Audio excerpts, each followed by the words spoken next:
Logic is always bound by the total knowledge on something at your disposal.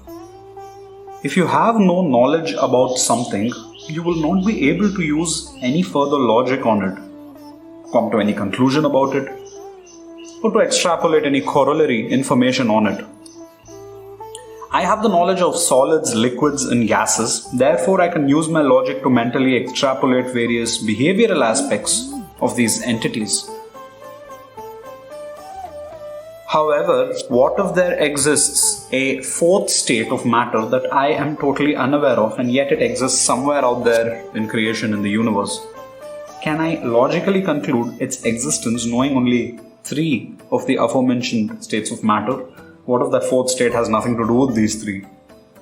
By using logic alone, I would not even be able to fathom whether or not it exists, let alone fathom how it might appear or feel. Logic, in other words, works only on things of which you already have knowledge. Logic is bounded within the total amount of knowledge you possess at any point of time. This is precisely why the Dharma Shastras, our scriptures, will never fit into logic entirely. You cannot logically imagine Devaloka unless you are told about its very existence from some source, and even upon knowing its existence from a source, the question of belief will arise. Most so-called rationalists love asking why they must believe anything Sanatani scriptures say when they can neither perceive it nor scientifically prove it. Well, one can always ask them how they believe that it is precisely hydrogen nuclei in the sun's core that fuse together to give rise to helium nuclei and power the sun, when no one actually ever has visited the sun's core. They would reply saying that a scientist said so, and so they trust him. Which is why so-called rationalists are basically not being very rational by blindly staking their trust in someone. If they have never gone there and seen what's happening, aren't they also putting a level of blind faith in what a scientist said? Would any of them ever have asked their own chemistry teacher back in school to actually assume the size of subatomic particles and visit the cores of atoms to prove the existence of forces at the subatomic level? Or to prove the existence of atoms for that matter? No. Even the so-called rationalists blindly accepted all of this. In the same breath, why should a Sanatani not blindly accepted what his sages have said in Vedanta? We must make a clear-cut distinction thus that so-called rationalists asking us to prove our scriptures and prove the fact that our scriptures are true, they themselves cannot actually prove things such as questions which I just posed about the sun's core or atomic nuclei. Thus, these so-called rationalists are in no morally superior position to pass judgment on Sanatani scriptures whatsoever. That being said, Sanatani scriptures would oftentimes tell you things that you can visualize to an extent in your mind's eye but cannot prove. Not using modern scientific methods at the very least. One such thing is how creatures of various kinds came into existence and how their descendants changed with time. This is something scriptures speak of which you can't use modern scientific methodology to prove in any way. Sanatani scriptures would also speak of how lokas were formed in creation, the various worlds in existence, various vast cosmic creations. Now, you can't use modern scientific methods to prove any of those things either. Sanatani scriptures would speak the manner in which matter and creation itself formed. The Vishnu Purana speaks quite a bit in detail about this. The Bhagavata Purana speaks in detail about this.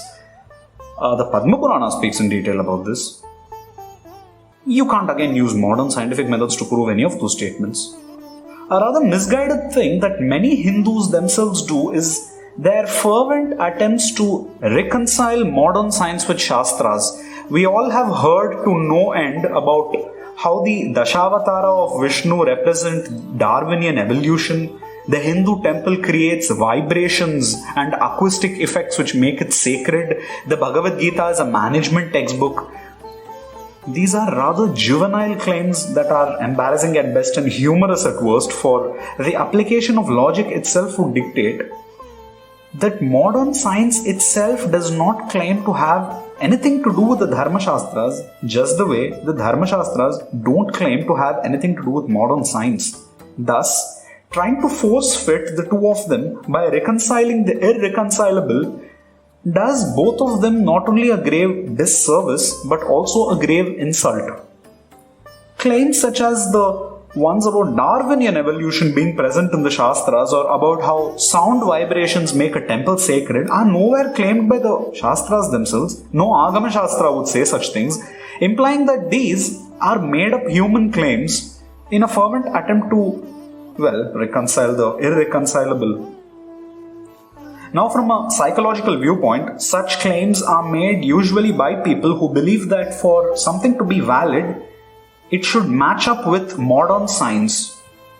Well, the same people forget that the same modern science periodically discards its own theories and comes up with new ones. An example would be the Niels Bohr atomic model, which the world of modern science accepted for many decades as the supreme truth before rejecting it entirely for the quantum mechanic atomic model. Or the fact that modern science has still not decided if light is a particle or a wave, but elevates celestial bodies such as Pluto periodically to planet status and then, demotes them. Are we really trying to reconcile our Shastras with a field of purely observational studies that, quite frankly, cannot make up its own mind about so many rather rudimentary things? People who indulge in force-fitting and reconciliation of Dharma Shastras with modern science are only proving that they lack faith in the possibility of the existence of something modern science itself cannot fathom, even with all the modernity at its disposal.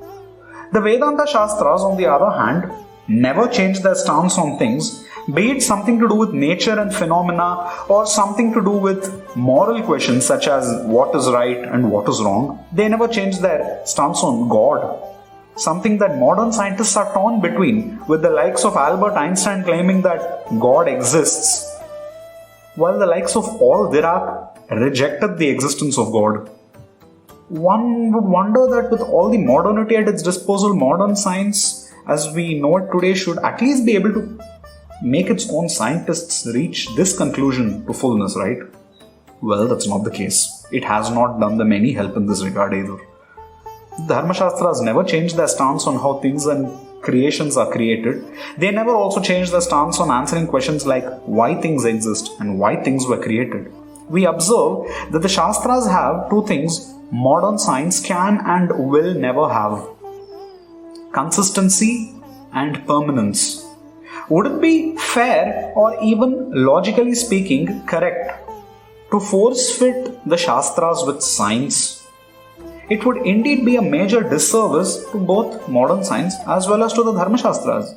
As to the question of how faith in scripture can be superior to observable studies, one can ask whether people have truly observed personally all the things which they claim to have been conclusively observed.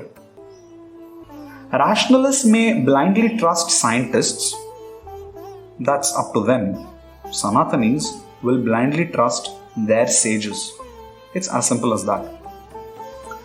If you like this kind of content, please subscribe to our channel, hit the bell button to get periodic updates about every new episode we come up with. Thank you for watching. To one and all, Shriman Narayanaya Namo Namaha.